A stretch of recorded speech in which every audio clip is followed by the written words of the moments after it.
And yet Trump still decided to go ahead.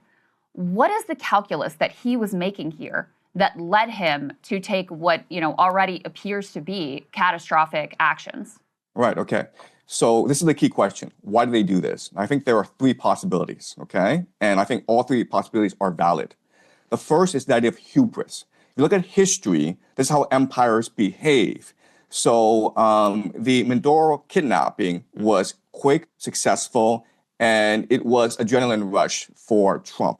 And that made him overconfident in the capacity of the American military, okay? So hubris is a factor, and we see this throughout history. Why did Hitler invade Stalin? Because he conquered Europe really easily, and he thought it was invincible, right? And that led to the destruction of the German army in the Soviet Union. So hubris is a factor.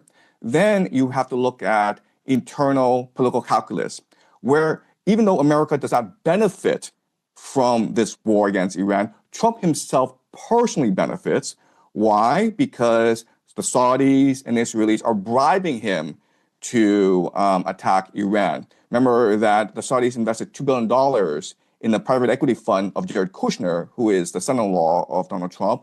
And the Israelis, through Miriam Adelson, have been financing Trump's political career, right? So Miriam Adelson, a few months back, said that she will put up $250 million if Trump were to run a third term. So Trump is getting a lot of financial and political support from the Saudis and the Israelis. Also remember that if this war goes sideways and Trump is forced to use ground troops, he will probably get approval from Congress, and this will give him emergency war powers, which will allow him to influence the midterms. So Trump is thinking about a third term.